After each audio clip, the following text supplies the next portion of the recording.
샬롬 로중 읽어주는 제입니다. 12월 11일 수요일 로중입니다. 의인의 희망은 기쁨을 거둔다. 잠언 10장 28절.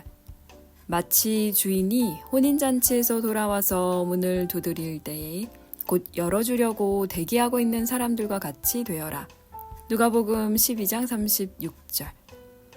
주님의 오심을 기다리는 하루 보내세요. 샬롬 하울람. 성경에서 하나님께서 역사의 주인이다 라고 하는 인식은 굉장히 중요한 신앙의 미천 중에 하나입니다. 이 역사의 주관자, 주권자가 바로 하나님이시다. 우리 교회 안에서도 많이 들어봤던 신앙 고백 중에 하나일 거예요. 근데 참 재밌게도요, 역사라는 건 인간들이 이 땅에서 만들어가는 겁니다.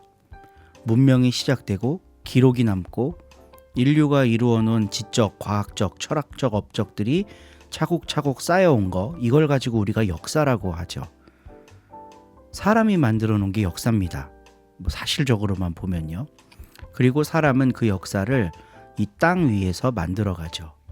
사람은 물속에서 살 수도 없고 하늘에서 살 수도 없기 때문에 땅을 딛고 살아가는 게 당연한 거잖아요. 그러니까 이 땅에서 만들어가는 게, 인간이 만들어가는 게 역사라고 할 수 있습니다.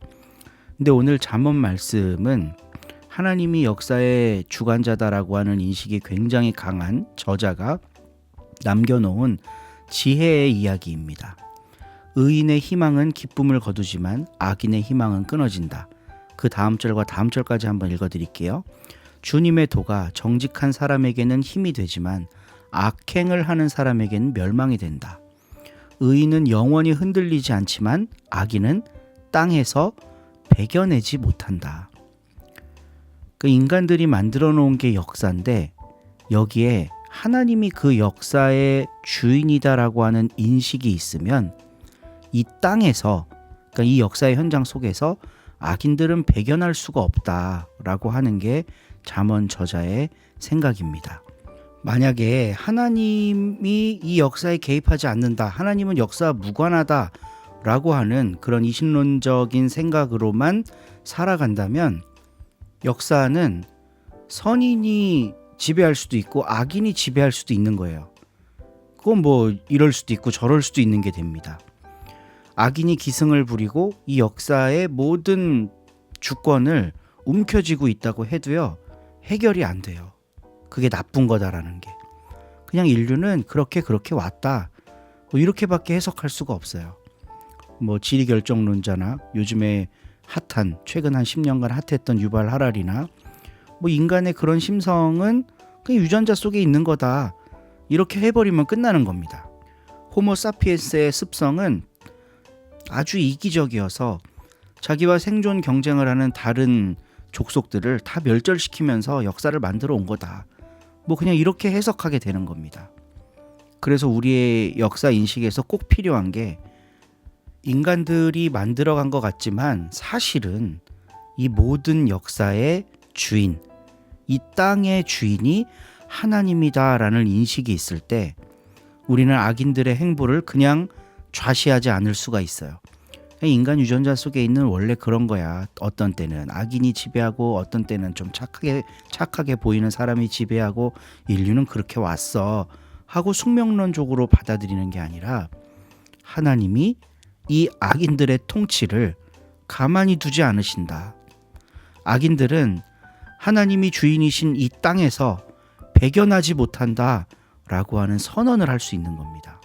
그러니까 하나님이 역사의 주인이라고 믿는 사람들은 이 세상이 돌아가는 꼴을 보고 평가를 해야 되는 거죠. 이거는 하나님이 기뻐하시는 일이 아니야, 혹은 반대의 평가도 할 수 있겠지만, 지금 우리나라의 힘을 가지고 있는 권력자들을 우리 하나님이 어떻게 보고 계실까, 신앙인들은 보고 평가하고 외칠 수 있어야 합니다. 악인들은 이 땅에서 배견하지 못한다. 악인들이 잠시 역사의 힘을 주도한 것 같지만 사실 그건 아무것도 아니다. 우리 하나님이 원래 주인이시기 때문에. 그러니 그들은 하나님의 심판을 받을 것이다. 성경적인 세계관, 하나님을 역사의 주인으로 믿고 모시는 사람이 할 수 있는 이야기입니다. 그러니까 뭐 교회 다니면 이 세상 문제에 대해서는 왈가왈부하는 게 아니라 영적인 것만 얘기해야 된다, 이런 건 말도 안 되는 거죠. 예수 믿는 사람들이 이 역사의 문제, 악의 문제에 대해 하나님의 입장에서 이야기하는 것, 오늘날 절실히 필요합니다. 오늘도 좋은 하루 되세요. 4장. 예수께서 다시 호숫가에서 가르치셨다. 군중이 너무나 많이 모여들었기 때문에 예수께서는 배를 타고 그 안에 앉으신 다음 배를 물에 띄웠다. 그리고 군중은 모두 호숫가에 그대로 서 있었다. 예수께서는 비유로 여러 가지를 가르치시면서 이렇게 말씀하셨다. 자, 들어보아라. 씨 뿌리는 사람이 씨를 뿌리러 나갔다. 씨를 뿌리는데 어떤 것은 길바닥에 떨어져 새들이 와서 쪼아먹고, 어떤 것은 흙이 많지 않은 돌밭에 떨어졌다. 흙이 깊지 않아서 싹은 곧 나왔지만 해가 뜨자 뿌리도 내리지 못한 채 말라버렸다. 또 어떤 것은 가시덤불 속에 떨어졌다. 가시나무들이 자라자 숨이 막혀 열매를 맺지 못하였다. 그러나 어떤 것은 좋은 땅에 떨어져서 싹이 나고 잘 자라 열매를 맺었는데, 열매가 30배가 된 것도 있고 60배가 된 것도 있고 100배가 된 것도 있었다. 예수께서는 이어서 들을 귀가 있는 사람은 알아들어라 하고 말씀하셨다. 예수께서 혼자 계실 때에 예수를 따르는 사람들이 12제자와 함께 와서 비유의 뜻을 물었다. 예수께서는 이렇게 대답하셨다. 너희에게는 하느님 나라의 신비를 알게 해주었지만 다른 사람들에게는 모든 것을 비유로 들려준다.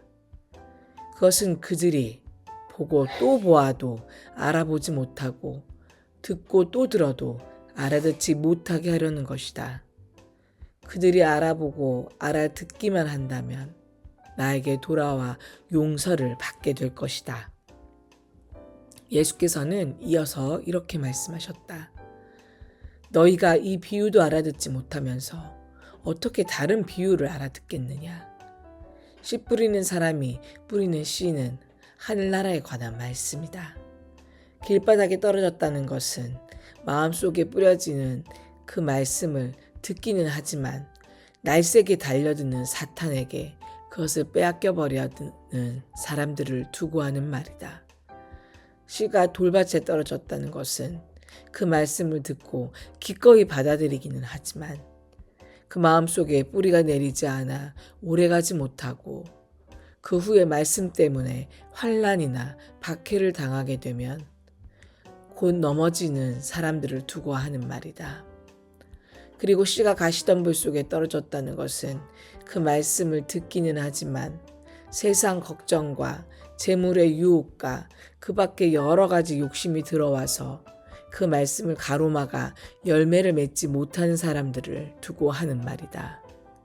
그러나 씨가 좋은 땅에 떨어졌다는 것은 그 말씀을 듣고 잘 받아들여 30배, 60배, 100배의 열매를 맺는 사람들을 두고 하는 말이다.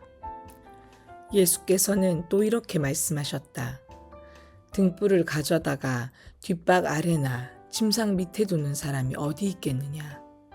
누구나 등경 위에 얹어놓지 않느냐? 감추어 둔 것은 드러나게 마련이고 비밀은 알려지게 마련이다.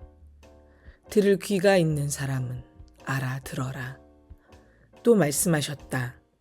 내 말을 마음에 새겨들어라. 너희가 남에게 달아주면 달아주는 만큼 받을 뿐만 아니라 덤까지 얹어 받을 것이다. 누구든지 가진 사람은 더 받을 것이며 가지지 못한 사람은 그 가진 것마저 빼앗길 것이다. 예수께서 또 말씀하셨다. 하느님 나라는 이렇게 비유할 수 있다. 어떤 사람이 땅에 씨앗을 뿌려 놓았다. 하루하루 자고 일어나고 하는 사이에 씨앗은 싹이 트고 자라나지만 그 사람은 그것이 어떻게 자라는지 모른다. 땅이 저절로 열매를 맺게 하는 것인데 처음에는 싹이 돋고 그 다음에는 이삭이 패고 마침내 이삭에 알찬 나달이 맺힌다. 곡식이 익으면 그 사람은 추수 때가 된 줄 알고 곧 낫을 댄다. 예수께서 또 말씀하셨다. 하느님 나라를 무엇에 견주며 무엇으로 비유할 수 있을까? 그것은 겨자씨 한 알과 같다. 땅에 심을 때에는 세상의 어떤 씨앗보다 더욱 작은 것이지만 심어 놓으면 어떤 푸성귀보다도 더 크게 자라고 큰 가지가 뻗어서 공중의 새들이 그 그늘에 깃들일 만큼 된다. 예수께서는 그들이 알아들을 수 있을 정도로 이와 같은 여러 가지 비유로서 말씀을 전하셨다. 그들에게는 이렇게 비유로만 말씀하셨지만 제자들에게는 따로 일일이 그 뜻을 풀이해 주셨다. 그날 저녁이 되자 예수께서 제자들에게 호수 저편으로 건너가자 하고 말씀하셨다. 그래서 그들이 군중을 남겨둔 채 예수께서 타고 계신 배를 저어 가자 다른 배들도 함께 따라갔다. 그런데 마침 거센 바람이 일더니 물결이 배 안으로 들이쳐서 물이 배에 거의 가득 차게 되었다. 그런데도 예수께서는 뱃꽃물을 베개 삼아 주무시고 계셨다. 제자들이 예수를 깨우며 선생님, 저희가 죽게 되었는데도 돌보지 않으십니까? 하고 부르짖었다. 예수께서 일어나 바람을 꾸짖으시며 하늘을 향하여 고요하고 잠잠해져라 하고 호령하시자 바람은 그치고 바다는 아주 잔잔해졌다. 그렇게 하시고 나서 예수께서는 그들에게 왜 그렇게들 겁이 많으냐? 아직도 믿음이 없느냐? 하고 책망하셨다. 그들은 두려움에 사로잡혀 도대체 이분이 누구인데 바람과 바다까지 복종할까? 하며 서로 수군거렸다. 아멘.